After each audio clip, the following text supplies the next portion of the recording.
Hey there. We're doing something a little different this time. This story is not about the cost of healthcare, not in dollars and cents. And it's actually not about doctors or hospitals or medicines, but it's a story about health and about sickness and injury and about how people can care for each other and help each other heal. And I'll tell you, it's a tough story. This is a story about racism and violence and ongoing intergenerational trauma. So, however you might need to take care of yourself around a story like this, I want you to do that. But this is a story I've been hearing about and looking forward to talking about for years. Cara Anthony is a Midwest correspondent with our partners at KFF Health News, and she's been working on a documentary and a podcast about this story since 2020.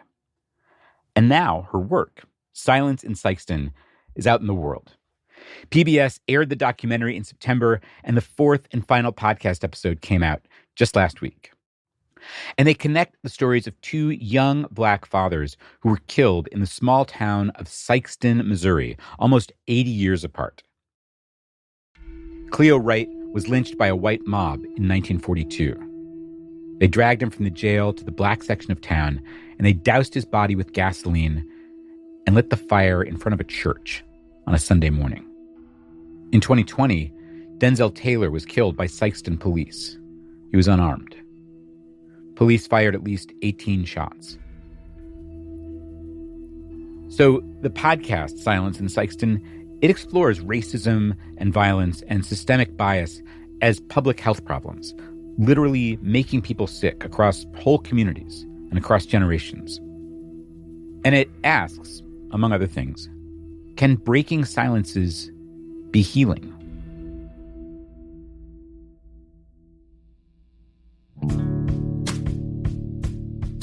This is An Arm and a Leg, and usually it's a show about why healthcare costs so freaking much and what we can maybe do about it. I'm Dan Weissman. I'm a reporter. I'm thankful to get to talk with Cara Anthony about her work. Cara, thank you so much for joining us. Thanks for having me, Dan. My pleasure. How did you become aware of these stories, and how did you decide to pursue them?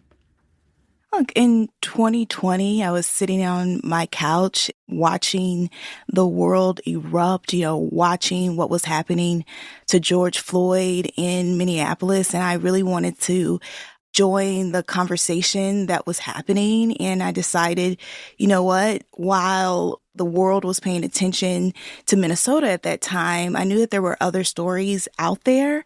And so I'm a Midwest correspondent for KFF Health News. And I thought, I should take a look at what's going on in Missouri. And I decided really to look at rural Missouri and Black communities in rural Missouri and kind of stumbled upon a part of the state known as the Boot Heel. That's southeast Missouri. It's called the Boot Heel because that part of Missouri kind of sticks out like a boot, and ended up in Sikeston, made a call in 2020 to the city's first Black clerk there. And she said, look, if you want to know what it's like to be Black in the Boot Heel, you need to have a conversation with my grandmother, Mabel Cook. And I said, okay, pitched it to my editors. I thought it would maybe be a 900-word story, and it ended up being a 4-year journey. And here we are now. Wow. Okay. How did you pitch this story initially? I mean, you're working then as now for KFF Health News. How did you pitch the story? It's like, well, so here's a health story. How was that part of the pitch? Yeah. I told my editor, look, the whole country is looking at police violence and police killings. But also I knew that our country had lived through a lynching era. And I just said, look, I want to write a story about racial trauma. At the time I was looking for signs of like PTSD in people who were still living there and had witnessed this lynching that happened in 1942. And my editor, at first she's like, okay, go ahead. Why don't you go down there and see what you can find?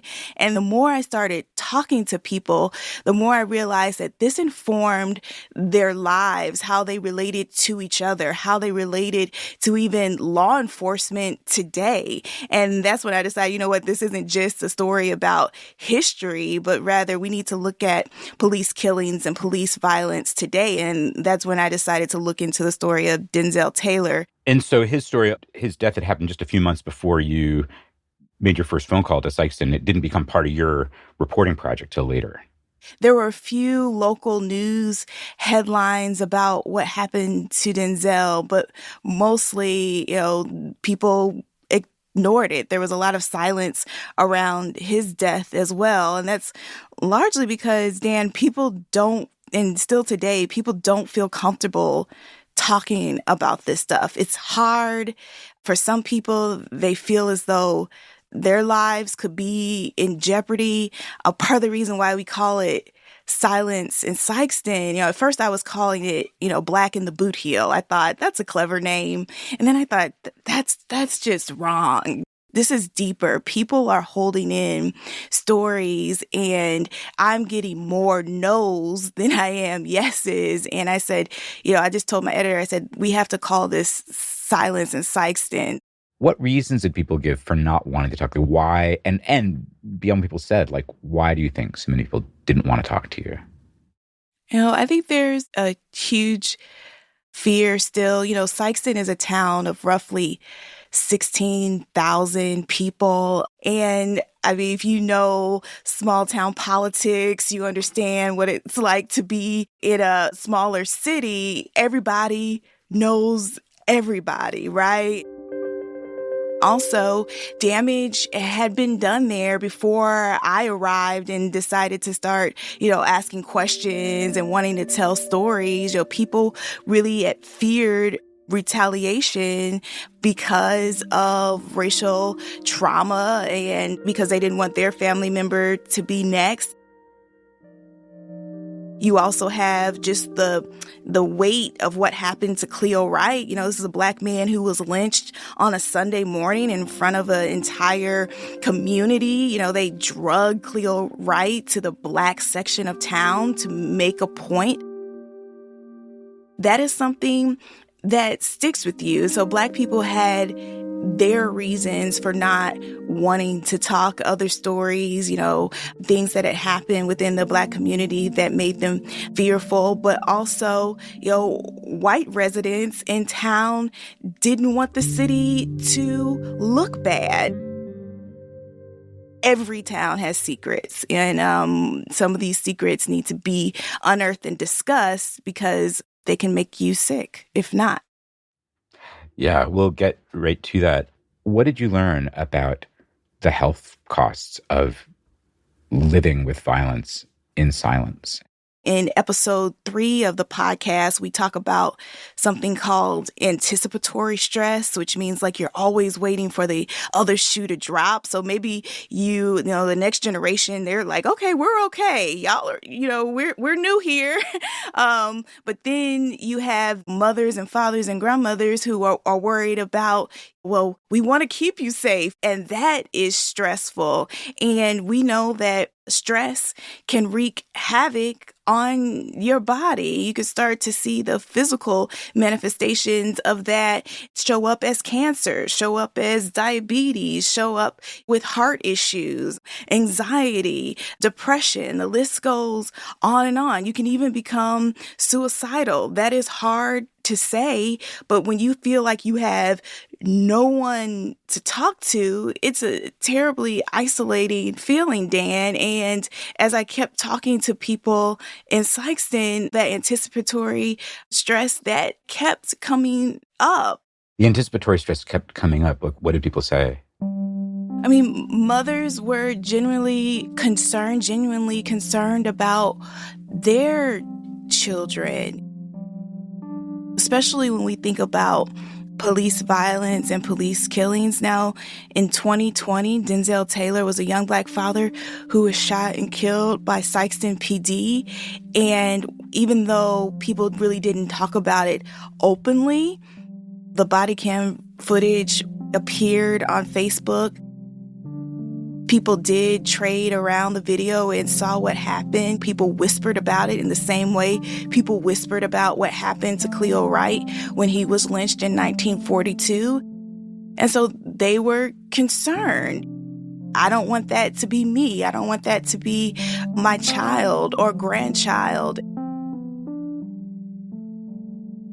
And this is not just a story that is unique to Sikeston. Let me say that. Police violence is everywhere. Police killings occur across this country. Back in 2020, there was a stat out there that said that Black men had a 1 in 1,000 chance of being killed by the police. And so, anticipatory stress is a huge issue that kept coming up in the reporting, and one that we should be talking about even more. Coming up, as Cara Anthony reported on silence in Sikeston, her dad broke a long silence of his own. That's next.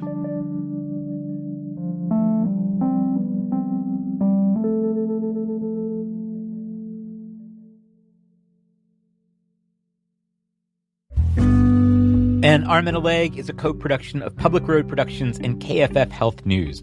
That's a national nonprofit newsroom that produces in-depth journalism about health issues, including Cara Anthony's Silence in Sikeston.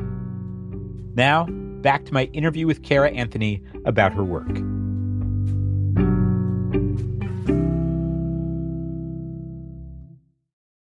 One thing you do in the podcast is you explore how some of these questions have come up in your own family. And you bring us some intimate conversations and really tough conversations, especially, as you were reporting this story, your dad broke a silence of his own to you. It turned out that years before you started this reporting, he had looked into the death of his own uncle, Lehman, because he'd had a sense that the stories he'd gotten from the family weren't the whole story. And after you had started reporting the story, he showed you what he'd found. You sat together in his home office, and he showed you his uncle's death certificate saying Lehman Anthony was shot by police and lists the cause of his death as homicide, but nobody was charged with a crime. It says shot by police or resisting arrest. Well, I never heard this in my whole life. Then item 21, it lists the causes of death: accidental, suicide, or homicide. And it lists that item as homicide. Okay. That's a lot. I need to pause. You let us hear your response to that and saying, that's a lot. And then you let us hear the click of a tape recorder stopping. Can you tell us more about that moment and what happened next for you? Yeah, look, my uncle was killed by the police in 1946 in West Tennessee. For most of my father's life, and also mine, we were told that he was killed in a wagon and mule accident. And so hearing the facts around what happened to him, seeing my dad pull up what I would call almost like a pain diary that was just sitting on his desktop of his computer, where he was just filing away things, collecting things, newspaper clippings, Lehman's death certificate. There's a lot to take in that moment, and I'm still grappling with that and what that means and how I will even share that story with my daughter one day. But it's a ton of process, and our family is still processing it. I think the next step for us is trying to go and find where Lehman Anthony is buried in Tennessee for some closure now that we know what actually happened to him. Why do you think your dad chose that moment to share what he'd learned with you? He saw me, diving into these stories in Sikeston, and I don't know if he always thought that I was particularly interested in our family story, if I cared. We would go to family reunions, and I was a kid, so I would want to go out and go bowling or go to the arcade or do whatever my younger cousins were doing. And I heard whispers of people talking about Lehman at family reunions, but I never really stopped to pay attention. And I think as he saw me traveling back and forth to Sikeston and bringing home these stories, because we lived together when I was reporting this out, I think he really saw it as an opportunity for us to have a difficult conversation about our family's history and our family's story. And I'm really glad that he did, because it changed even my reporting approach once I realized what my dad was keeping to himself for all these years. Has there been a change in your relationship with your dad?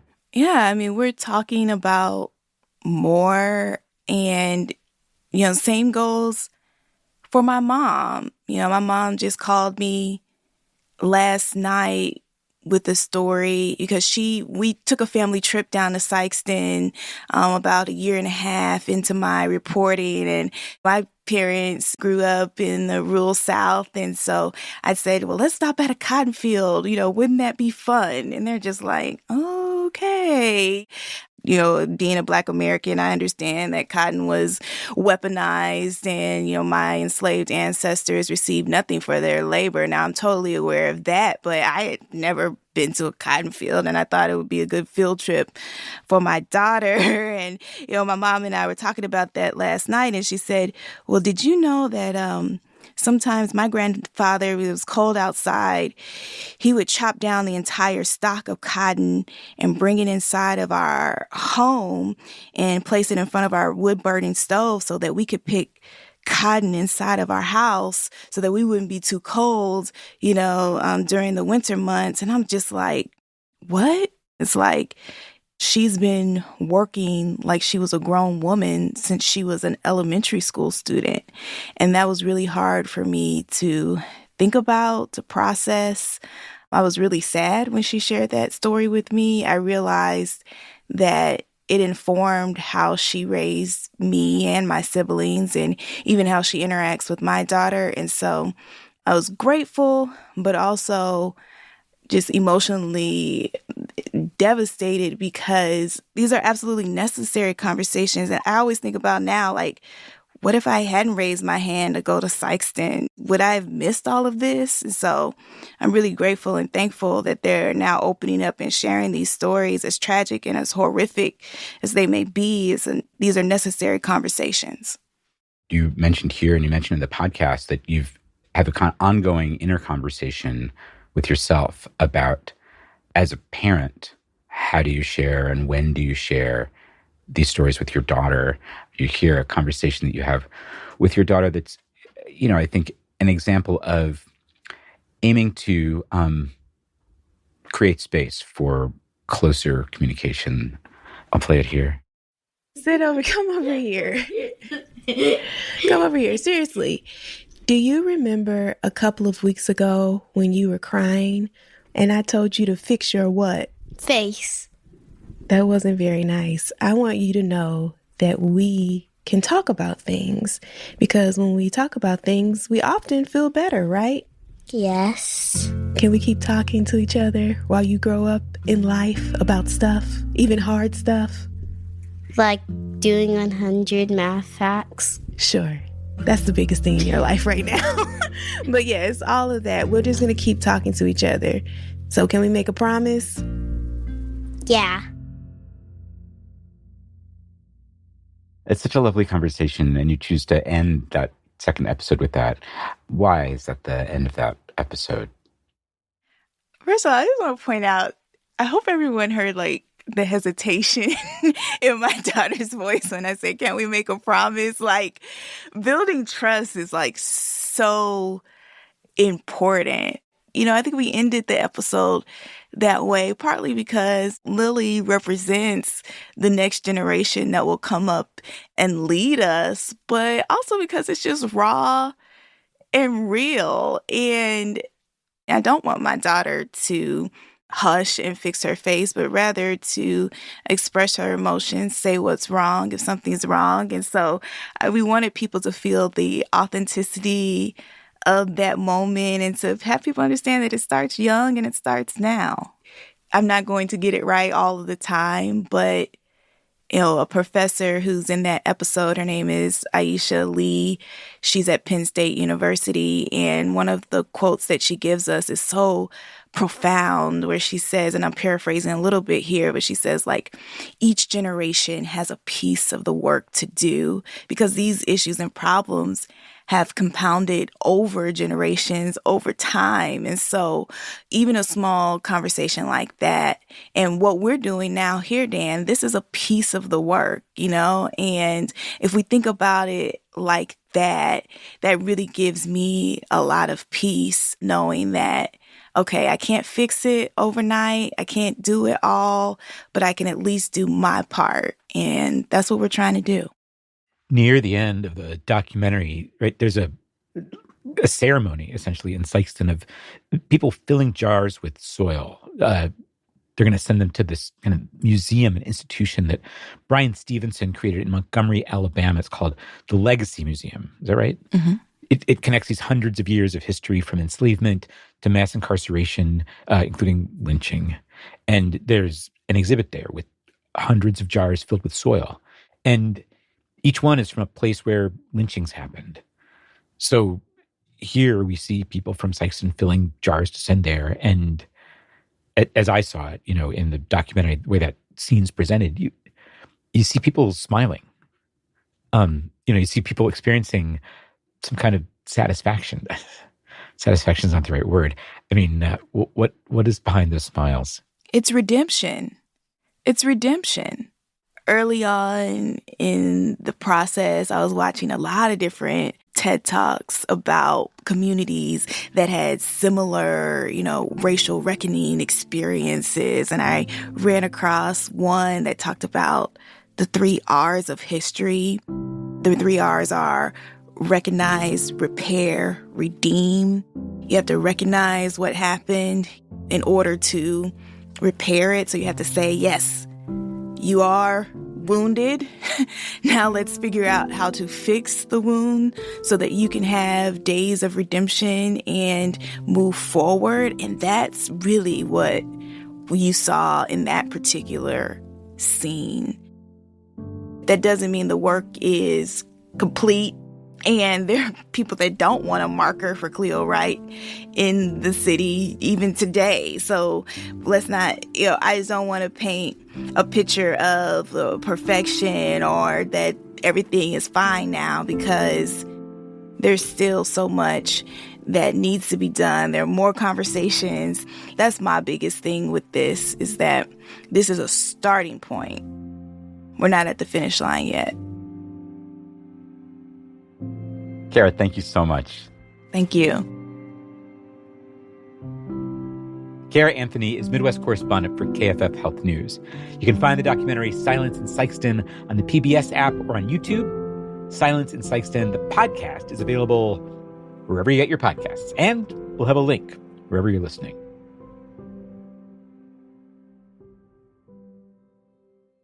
We'll be back in a few weeks with a story I think you will definitely want to hear. Holden Caro has been building a tool that lets you use artificial intelligence to rate appeals when health insurance denies a claim. Her tool is called Fight Health Insurance, and the slogan is, make your insurance company cry too. That's next time. Till then, take care of yourself.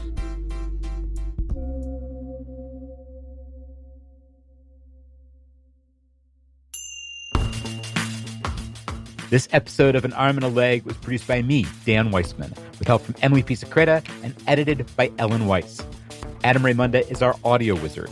Our music is by Dave Weiner and Blue Dot Sessions. Gabrielle Healy is our managing editor for audience. Lynn Johnson is our operations manager. Lee Bosco is our consulting director of operations. An Arm and a Leg is produced in partnership with KFF Health News. That's a national newsroom producing in-depth journalism about healthcare in America and a core program at KFF, an independent source of health policy research, polling, and journalism. Zach Dyer is senior audio producer at KFF Health News. He is editorial liaison to this show. And thanks to the Institute for Nonprofit News for serving as our fiscal sponsor. They allow us to accept tax-exempt donations. You can learn more about INN at inn.org. Finally, thank you to everybody who supports this show financially. You can join in at any time at armandalegshow.com/support. Thank you so much for pitching in if you can. And thanks for listening.